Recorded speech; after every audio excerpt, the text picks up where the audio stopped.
성가대의 그 발전이 아주 눈에 띄게 괄목하게 좋아지고 있어서 많은 은혜가 됩니다. 그렇죠? 목소리가 완전히 회복이 된 것 같아요.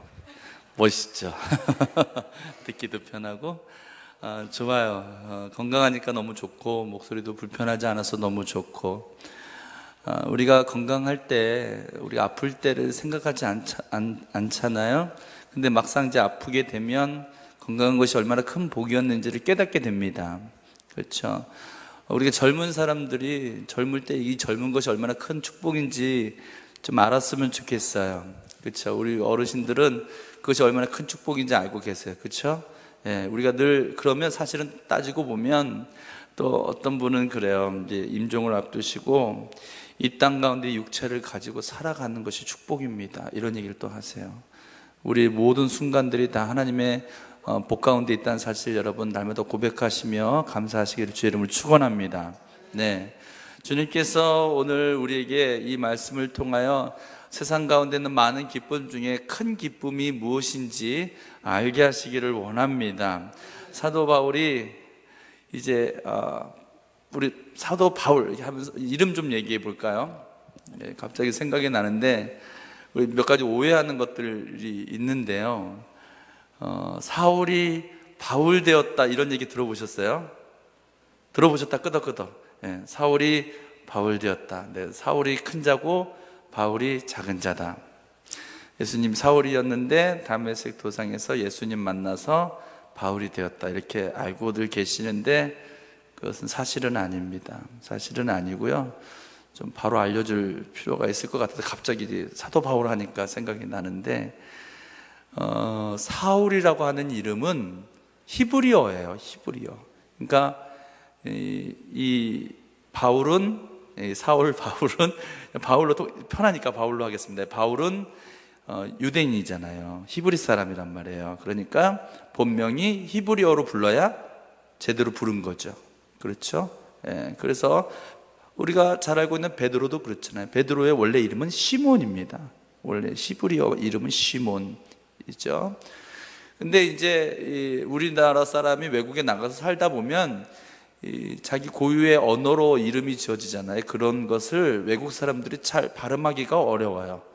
발음하기도 어렵고 그리고 이렇게 잘 기억하기가 어려워요. 왜냐하면 언어의 메커니즘이 다르기 때문에 기억을 잘 못해요.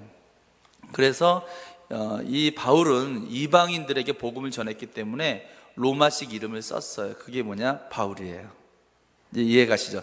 사울이 바울 이렇게 되었다가 아니라 원래 사울인데 외국 가서 이제 로마에 가서 이제 복음을 전하다 보니까 로마 다스리는 지역에서 복음을 전하다 보니까 그 이름을 그 사람들이 부르기 쉽게 이름 정한 게 파울로스 해서 바울이라고 하는 거고 사울은 샤울인가 그래요. 샤울 이렇게 발음하는데 이게 원래 본명입니다. 우리가 알고 있듯이 아브람, 야곱이 이스라엘 이런 개념은 아닌 거예요. 그러니까 우리가 그런 구약에 그런 사건들이 있었기 때문에 사울도 혹시 이제 그렇게 이제 오해하는 경우가 있습니다. 사울이 큰 자라고 하는 잘못된 생각이 있기 때문에 그렇습니다. 사울은 원래 큰 자라는 뜻이 아니고 듣는다라는 뜻이에요. 듣는다. 여호와의 말씀을 듣는다. 이런 겸손한 의미입니다. 거기에다가 바울이라고 하는 이 로마식 이름의 뜻도 있어요. 그게 뭐냐? 작은 자라는 뜻이에요. 그러니까 우리가 사울은 큰 자다 생각해가지고 바울은 작은 자라는 뜻이니까 이게 변했을 거라고 하는 착각하는 경우가 그런 거죠. 혹시 처음 듣는 얘기시면 이렇게 이해하시면 되고 전에 잘못 알고 계셨으면 그렇다. 근데 이거 자랑하지 마세요. 세상에서 제일 잘못된 신앙이 성경 지식 자랑하는 거예요. 성경 지식 우리만 제대로 알고 있으면 똑바로 알고 있으면 돼요. 네. 이런 성경 지식이 들어오면 기쁘죠. 뭐 하나 얻게 되면 그렇죠. 재밌죠. 네. 하나님이 우리에게 주시는 기쁨은 사실은 이것에 머물러 있지 않고 더 큰 것인데, 그것은 영적인 것이고 그것은 구원의 기쁨입니다. 우리의 영혼에 대한 구원, 우리 존재에 대한 구원, 나아가서 우리 생활에 대한 구원까지 하나님은 전 영역대에서 우리를 돌보시고 우리를 살피시고 우리를 구원하시기를 원하시는 분이심을 여러분 깨달으시길 축복합니다. 그런데 우리가 세상 가운데에 그 큰 기쁨 잘 몰라요. 그래서 지금 당장의 기쁨, 지금 사건을 보면요, 그 핵심에 뭐가 있냐면 서로 손해보지 않으려는 마음들이 있어요. 당장의 이익 앞에서 너무나 사소한 돈 몇만 원 때문에 사람이 막 죽고 이런 경우들. 우리는 큰 기쁨, 주님의 나라가 이곳에 임한다라고 하는 것에 대해서 확신을 갖고 있는 사람들이 그리스도인입니다. 우리가 죽어서 가는 나라뿐만 아니라 이 땅 가운데 하나님이 이 땅을 치유하시고 회복하시기를 원한다는 거예요. 그게 뭐예요? 창조의 원형이라는 거예요. 하나님이 세상을 만드실 때는요, 죄가 없는 세상이었고 가장 완벽한 세상이었고 하나님의 통치가 완벽했고 인간들은 자유로웠고 죄가 없었습니다. 인간들은 고통이 없었습니다. 에덴 동산 기억하시죠? 그러나 죄를 짓기 시작하면서 땅이 엉겅퀴를 내고 저주를 받았다 그랬어요. 구약적인 그 사관에 의하면. 그러나 더 엄밀히 얘기하면 사람이 죄로 인하여 하나님으로부터 멀어진 상태입니다. 이걸 더 구체적으로 얘기해 볼까요? 더 이상 하나님은 창조주도 아니고 살아계시지도 않고 하나님은 지금 우리와 동행하시지도 않는다라고 생각하는 그 마음이 죄의 가장 깊은 본질이다라고 성경은 얘기하고 있는 거예요. 그래서 죄 중에서 가장 큰 죄는 살인죄가 아니라 하나님이 없다라고 말하는 죄, 혹은 하나님을 다른 것으로 우상, 금송아지나 이렇게 만들어서 하나님을 오해케 하는, 이것을 하나님은 가장 싫어하셨다 그래요. 구약에 보면 우리가 눈여겨볼 수 있는 것들이 여러 가지 크고 작은 사건들이 있습니다. 그런데 그 사건 중에서 어떤 사건들은 하나님이 그 자리에서 그 생명을 걷어가시는 사건들이 있어요. 그런데 그 생명을 걷어가시는 그 사건들은 대부분 하나님 자신에 대한 문제입니다.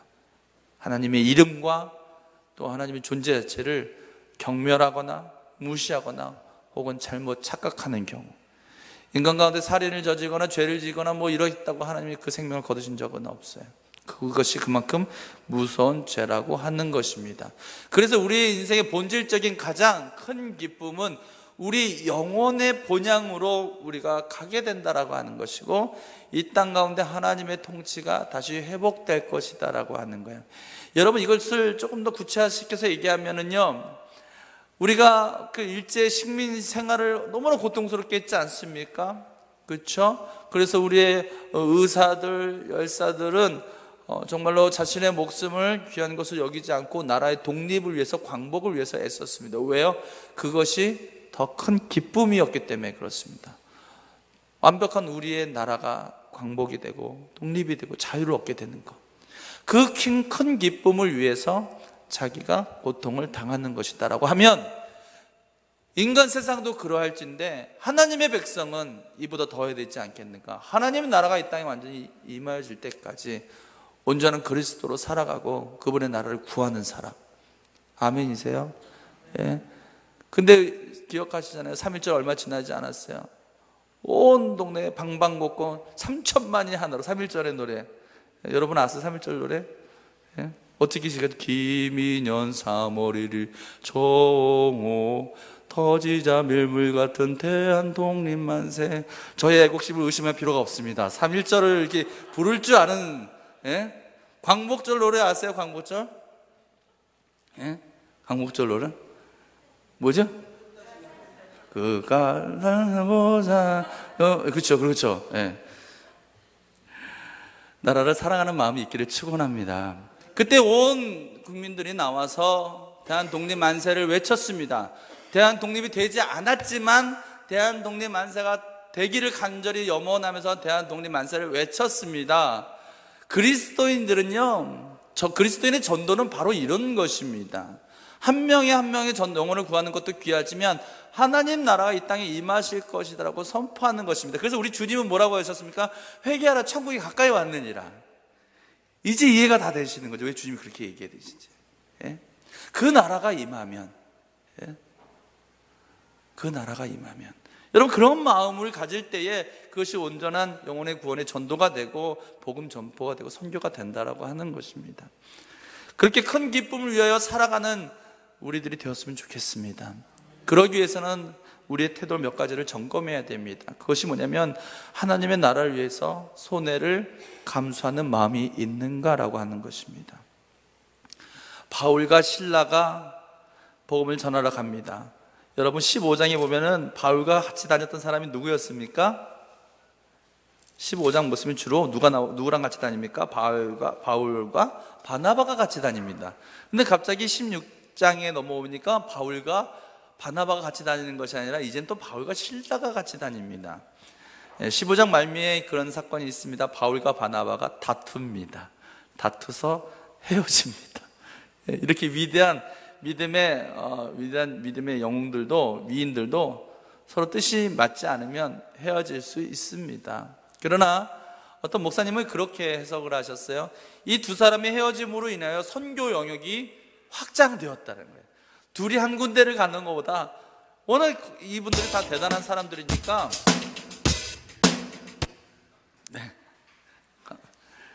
깨우십시오. 이 영역이 확장되어지는 거예요. 그러니까 오늘 우리 가운데 있는 어떤 고난이나 혹은 아픔들은 사실 하나님의 당시에 예비하신 큰 복일 수 있다는 사실을 기억하시길 바라요. 네, 그렇게 되는 거예요. 우리 사실 한국 교회도 말이죠. 네, 부인할 수 없는 거는 교회가 분리되고 또 분쟁 때문에 이렇게 헤어지기도 해서 또 분리해서 어느 곳에서 이제 또 개척을 해요. 그래가지고 교회가 또 늘어나기도 하더라고요. 물론 안타까움이 있지만 때로는 우리에게 그 연약한 모습을 다시 기쁨으로 바꾸시는 하나님의 역할을 기대하시기를 바랍니다. 예. 손해를 감수하는 마음 얘기하다가 이런 얘기를 하게 됐는데, 이 바울과 바나바가 같이 사역을 하다가 그래서 헤어지고 바울과 실라가 다시 사역을 하러 가는데요, 어느 곳에 가니까 점치는 16절, 점치는 귀신 들린 여종 하나를 만났다 그랬어요. 그 점을 치니까 점을 치면서 돈을 받겠죠. 복채를 받겠죠. 그 복채를 주인이 갖는 거예요. 이 구조 이해하시죠? 어떤 학생이요, 인터넷에 글을 썼는데 대학생인데 짜장면이 너무 먹고 싶었대요. 짜장면이 너무 먹고 싶어서 이렇게 보니까 짜장면집이었고, 옆에 한참 찾아보니까 골목 깊은 곳에 짜장면집이 굉장히 허름하게 있더래요. 칠성각이라고. 아, 여기서 짜장면 먹을 수 있겠구나 해서 문을 딱 열고 딱 들어갔는데, 들어가자마자 뭐 불상이 있고 막 그러대요. 어떤 여자가 한복을 입고 이렇게 비녀 꽂고 딱 앉아서 쌀을 집어던지면서 왜 이제 왔어? 그러더래요. 그래서 이 청년이 그랬대요.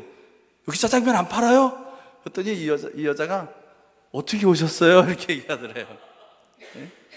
점치면서 복채받는 거죠. 점치면서 복채받으면서 그 주인이 귀신 들린 그 여자를 그렇게 불쌍한 여자를 그렇게 악용하는 것입니다. 그러니까 점을 치니까 아주 예지력이 있었나 봐요. 그래서 바울과 그 실라가 지나갈 때 따라다니면서 뭐라고 얘기했냐면 17절, 지극히 높은 하나님의 종이다 라고 소리를 고래고래 지른 거예요. 예. 그 거라사의 광인도 그랬잖아요. 예. 주님이 이렇게 가니까 왜 와 나를 괴롭게 하냐고 미리 알아보는 거죠. 예. 여러분들이 지나갈 때에 귀신 들린 사람을 만나면 뭐라고 할까요? 예? 왜 이제 왔어? 하면서 쌀을 집어 던질까요? 여러분, 우리 안에 성령이 충만해서 그들도 알게 되기를 축원합니다. 벌벌 떨게 되기를 축원합니다. 아멘.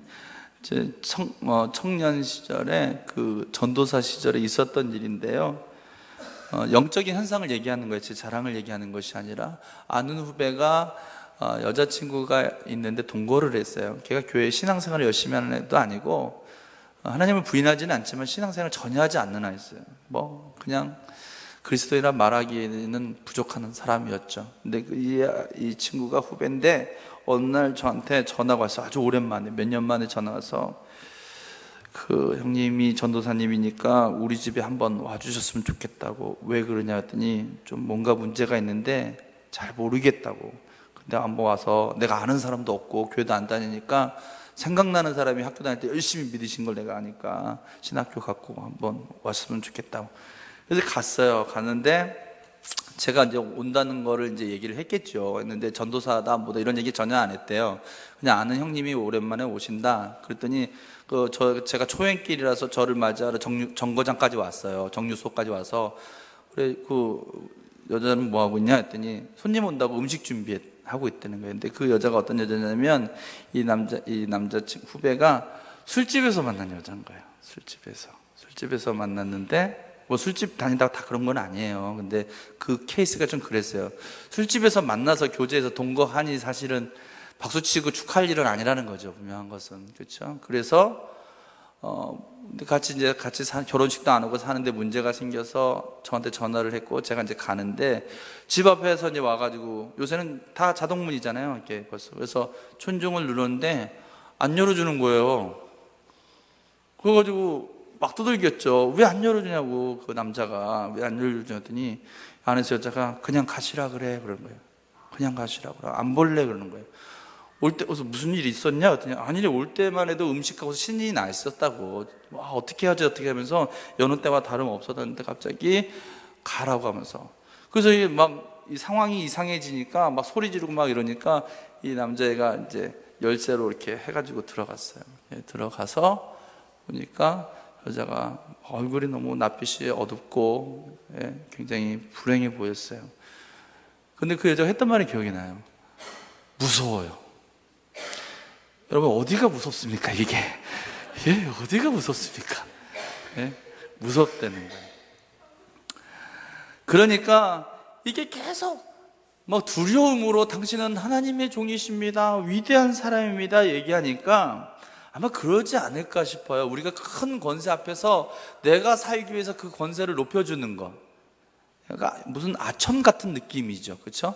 이런 소리를 막 지르니까 하도 소리를 질러서 바울이 심히 괴로워서 귀신아 나가라 소리를 친 거예요. 그러자 그 귀신이 바로 즉시 나왔다 그랬어요. 그러니까 그 여자가 귀신 들려서 점을 잘 쳐줘야 신통해가지고 사람들이 돈을 낼 텐데, 이제는 그 신기가 사라져 버렸으니 점을 못 치잖아요. 당장 그 주인들은 손해를 보게 된 거예요. 그것이 어떤 상황이 올 거라는 사실도 바울은 알고 있었을 거예요. 그렇기 때문에 즉시 보자마자 왜 안 쫓아졌을까 하는 질문이 해결이 되는 거예요. 계속 따라다니서 소리 지르니까 18절 보세요. 이같이 여러 날을 하는지라 바울이 심히 괴로워요. 아니, 귀신 들린 사람 보면은 보자마자 가서 고쳐줘야 되는 게 맞잖아요. 그렇죠? 여러 날을 참았다는 것은 이런 상황들이 예상이 됐기 때문에 큰 기쁨을 위하여, 오늘 이 여인이 자유케 되는 것을 위해서 큰 기쁨을 위하여 그 여인을 낫게 하는 것입니다. 혹은 그것으로 인해 송사에 휘말릴 수도 있습니다. 우리가 주님을 믿는다고 하는 것은 우리에게 많은 손해를 끼치게 합니다. 어떤 사람은 그렇습니다. 내가 교회 다니면서 내가 물질 때문에 혹은 뭐 시간 때문에 이렇게 손해보고 싶지 않다고. 네, 그럴 수 있습니다. 하지만 그렇게 신앙생활을 할 수 없습니다. 할 수 있다면 그건 가장 위험한 신앙생활이 될 수 있는 거예요. 할 수 없는데 하고 있으니까. 그래서 큰 기쁨을 위하여 손해를 감수하는 마음. 우리가 자녀를 키우다 보면 많은 희생을 해야 됩니다. 그렇죠? 먹고 싶은 것도 참고 애들 뭐 사주고 싶고. 우리 애들이 오늘 그 초등부 애들이 올림픽을 한대요. 2층 그 잔디밭에서 미니 올림픽을 한다고 전도사님이 자기 바쁘다고 저보고 골대를 만들어 달래요. 저녁 12시까지 골대를 만들었어요. 어제 저녁에 터업질해가지고 지금 여기 물질, 주일 준비, 설교 준비도 바쁜데, 하지만 그것이 저에게 기쁨이에요. 큰 기쁨입니다. 자녀를 위해서, 다음 세대를 위해서 뭘 아끼겠습니까? 우리 주님의 십자가 사건이 이해돼요. 그것이 얼마나 큰 사랑이었는지, 우리를 얼마나 사랑하셨으면 그 십자가 모진 고통과 죽으심조차 괜찮아, 니들 내가 사랑하기 때문에. 참된 그리스도인은 주님으로부터 위대한 손해를 배우는 사람들입니다. 아멘이시죠? 빌립보서 3장 말씀에 이 바울이 자기를 설명합니다. 나는 8일 만에 할례를 받고 이스라엘의 족속이요 베냐민 지파요 히브리인 중에 히브리인이요 율법으로는 바리새인이요 열심으로는 교회를 박해하고 율법의 의로는 흠이 없는 자다. 그러나 무엇이든지 내게 유익하던 것을 내가 그리스도를 위하여 다 해로 여길 뿐더러. 자기가 자랑 삼고 의지할 수 있는 그 스펙들을 오히려 자기가 하나님께 가까이 가는 해로 여기고, 내가 그리스도를 위하여 그것들을 내가 포기한다, 배설물로 여기겠다라고 얘기했다는 거예요. 그러니 그를 위대한 하나님의 종으로 사용하셨다는 것입니다. 근데 우리가 손해를 감수하는데 내가 손해를 봐야지, 내가 참아야지, 이런 정신은 사실은 옳지 않습니다. 제가 지금 여러분에게 손해를 감수하십시오라고 얘기했지만 그거 온전하지 않아요. 그것만으로는. 진짜는 이거예요. 진짜는 진짜 기쁨을 구해라. 거짓 이익에 눈멀지 말고 진짜 이익을 구하라는 거예요. 마태복음 16장 26절, 사람이 만일 온 천하를 얻고도 제 목숨을 잃으면 무엇이 유익하리요? 사람이 무엇을 주고 제 목숨과 바뀌겠는가? 영원히 잘 되시기를 축원합니다. 복음의 진리 안에 거하신 여러분들, 참된 기쁨과 안식과 만족을 누리며 살아가는 여러분 되시기 바랍니다. 세상의 이익은 우리를 끊임없이 더 큰 이익으로 경주하게 만들고 목마르게 하면서 갈증에 나게 합니다. 계속해서 더 빨리 달려라, 더 많이 해라, 더 크게 해라라고 얘기합니다. 그러나 그것은 우리를 결국 허상으로 이끌어서 이르렀을 때는 아무것도 없는 것을 보게 하며 사람을 절망에 빠지게 합니다. 진짜를 붙드시기를 바랍니다. 손해를 감수하는 것에 머무는 것이 아니라 진짜 이익을 위하여 오늘 우리가 주님 앞에 무릎을 꿇고 나갔으면 좋겠습니다. 두 번째는 주님을 향하는 마음입니다. 그래서 이 사람들이 자기가 종으로 부리던 그 점치는 여인이 이제 못하게 되니까 고소한 거예요. 고소했는데 얘가 귀신 쫓아내줘서 그래서 우리가 돈을 못 벌게 됐습니다, 이렇게 고소할 수는 없는 거예요. 자기도 상식이 있는 사람이라. 그래서 어떻게 했냐면 로마 사람들이, 나는 로마 사람인데 로마 사람들이 받아들일 수 없는 그 말씀을 우리에게 전해서 우리를 힘들게 합니다. 그것이 이제 21절, 로마 사람인 우리가 받지도 못하고 행하지도 못할 풍속을 전한다, 이렇게 송사하는 거예요. 그러니까 놀라운 일이 일어났어요. 왜 놀라운 일인지 보세요. 22절 23절 말씀 보세요. 무리가 일제히 일어나 고발하니 상관들의 옷을 찢어 벗기고 매로 치라 하고 23절 많이 친 후에 옥에 가뒀어요. 고소하니까 그 즉시 막 팼어요. 쉽게 얘기하면 막 패가지고 감옥에 가뒀어요. 이걸 여러분 어떻게 이해하세요? 왜 이런 일이 일어났을까요? 로마법은요 굉장히 그 당시에 민주적인 절차를 굉장히 중요시 여겼어요. 민주주의가 로마에서 시작됐다고 해도 과언이 아니잖아요.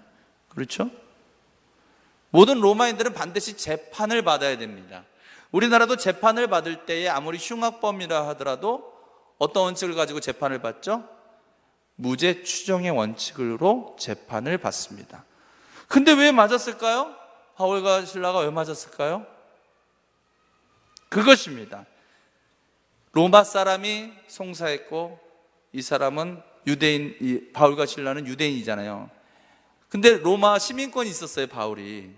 하지만 액면가는 로마인이 아닌 거죠. 비주얼은 로마인이 아닌 거예요. 그냥 유대인이니까 인종차별이 일어나는 거예요, 여기서.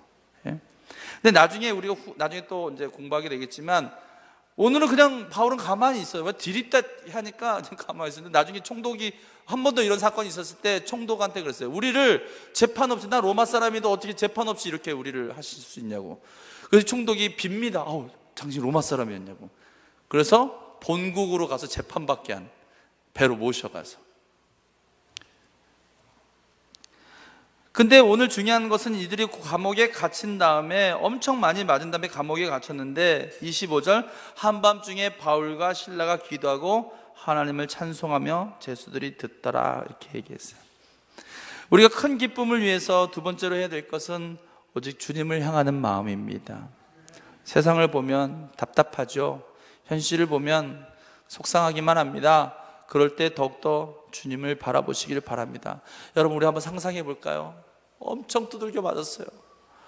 얼마나 많이 맞았는지 기력도 없어요. 눈물 흘리고 온몸 피투성이 돼서 멍투성이 돼가지고 덜덜덜덜 떨려서 있는, 거기에 발까지 착고에 묶였다고 해서 묶였어요. 이게 쇠사슬 같은 거 이렇게 묶인 거예요. 그런 처량하신 새 가운데서 그 깜깜한 감옥에, 그 당시에 전기가 있었겠습니까? 죄수들을 위해서 촛불을 줬겠습니까? 깜깜한 데서 아프다 하는, 어떤 사람은 다른 감옥 갇힌 사람은 신세한탄, 거기서 뭐 기쁘고 즐거운 얘기 하겠어요? 다 신세한탄하고 어둡고 깜깜하고 더럽고 냄새나는 그곳에서 슬픔과 근심 속에서 주님을 노래, 찬양이 막 나온다 생각. 그 깜깜한 데서 찬양이 이렇게 나옵니다. 그리고 절망에 빠진 모든 죄수들의 방에 그 메아리 쳐서 들어갑니다. 주님을 노래. 다 들어갈 때 그들의 상처받은 마음, 세상 가운데 소망 없는 마음이 얼마나 위로를 받았을까. 그때 하나님께서 놀라운 일들을 벌이십니다. 지진이 일어나게 하셨어요. 26절. 이에 갑자기 큰 지진이 나서 옥토가 움직이고 문이 다 열리며 모든 사람이 매인 것이 다 벗어졌다 그랬어요. 이것은 역사적인 사실로 너무나 놀라운 일들이죠. 그런데 저는 이미 그 찬양이 이미 영적 진동이라고 믿습니다. 그 찬양이 지나갔을 때 그 절망 중에 있는 사람들이 새 힘을 얻고 기쁨을 얻고, 저는 상상해봐요. 어느 누구도 교회 안 다니는 사람이라 할지라도 그거 조용히 하셔 이런 얘기 안 했을 것 같아요. 제 생각에는. 그 찬양하는 가운데, 기쁨 가운데 찬양하는 소리를 듣고, 그 죄수는, 그 감옥은 노래가 사라진 곳이고 웃음이 사라진 곳이고. 우리가 왜 찬양해야 됩니까? 웃음이 사라진 곳이기 때문에, 깜깜해서 아무것도 보이지 않는 곳이기 때문에, 그렇기 때문에 찬양해야 되는 것입니다. 마태복음 5장 10절, 의를 위하여 박해를 받은 자는 복이 있나니 천국이 그들의 것입니다. 오직 주님을 향한 마음으로 천국을 소유한 백성으로 이겨내시기를 주의 이름은 축원합니다. 그래서 감옥문이 막 열리니까 이 간수가 자고 있었어요. 간수가 자고 있어서 딱 보니까 막 진동이 일어나고 감옥문이 다 열려진 상태예요. 다 도망갔겠구나. 아이고 큰일 났다, 나는 죽겠구나 생각해가지고 어떻게 해요? 자기가 칼을 탁 들어가지고, 어차피 자기도 죽게 되니까 자결하려고 이렇게 탁 되는데, 그 순간에 28절에 바울이 크게 소리 질러 이르되 내 몸을 상하게 하지 말라, 우리 다 여기 있다, 도망가지 않았다. 이거 놀랍지 않습니까? 왜 안 도망갔을까요? 이 찬양의 위대한 힘이에요. 만약 찬양 없는 가운데 진동이 났다면 어땠을까요? 찬양이 없고 갑자기 막 지진이 일어나서 문이 열렸다, 죄도 도망갔을 거예요. 우리를 사로잡게 하는 것은 이런 감옥이 아니었구나, 사실은. 찬양이 흘러가고 하나님 마음 부어지니까, 이 쇠사슬 묶인 거, 이 감옥 창살, 이게 진짜 우리를 가두는 건 이게 아니었어. 지금 세상 가운데 나가서 세상이라고 하는 감옥에 있느니 내가 이곳에서 찬양을 더 듣겠다는 거예요. 이게 얼마나 멋있어요. 이게 얼마나 감동적이에요.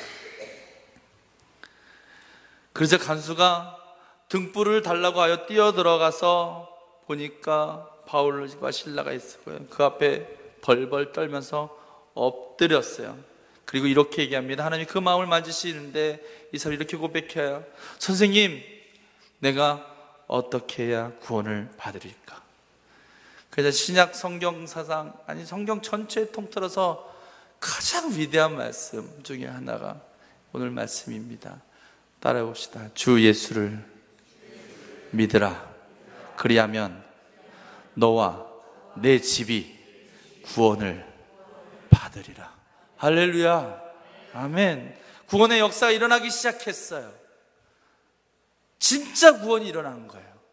감옥문 문 열리는 이런 수준이 아니라 진짜 구원. 당장의 이익 이런 수준이 아니라 진짜 이익이 뭔지가 분명해지는 시간이 됐어요. 그래서 그 간수가 그날 밤에 그 바울과 실라를 데려갑니다. 데려가서 그 맞은 자리를 씻어줍니다. 이것도 너무 감동적이에요.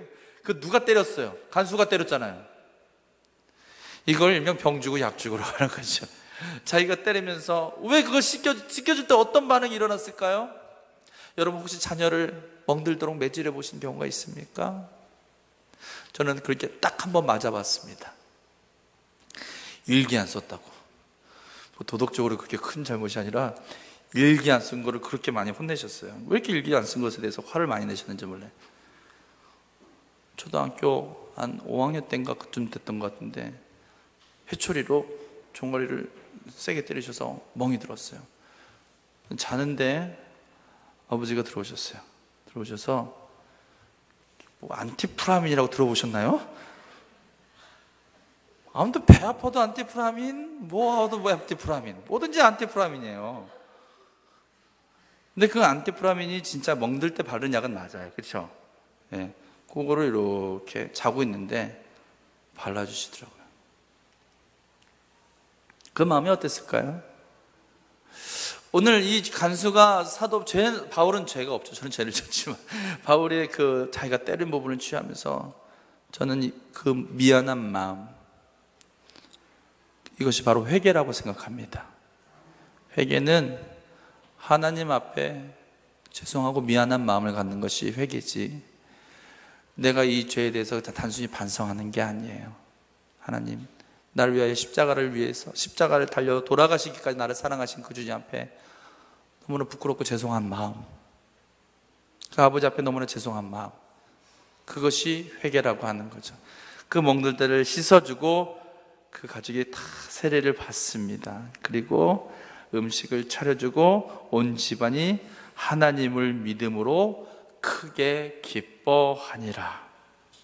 오늘 이 바울을 통해서 큰 기쁨을 위해서 이 바울의 태도를 보십시오. 자기를 때리고 못 살게 굴었던 간수한테 악을 선으로 갚아주는 마음.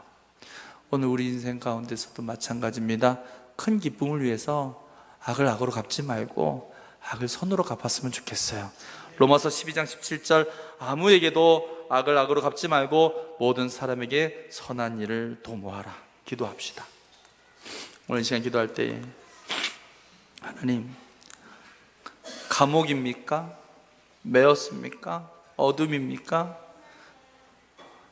절망밖에 없습니까? 신음소리밖에 없습니까? 빛이 없습니까? 탈출구가 없습니까? 매였습니까? 하나님, 찬송할 수 있게 해주십시오. 찬송할 때에 옥문이 열리는 역사가 일어나게 해주십시오. 찬송할 때에 구원의 역사가 일어나게 해주시고, 주님을 향하여 주님을 온전히 바라보며 찬송하고 기뻐할 때에 큰 기쁨이 임하게 해달라고 우리 다 같이 우리 모든 간구와 또 마음의 소원들을 담아서 함께 기도하며 나갑시다. 기도합시다. 하나님 아버지 감사합니다.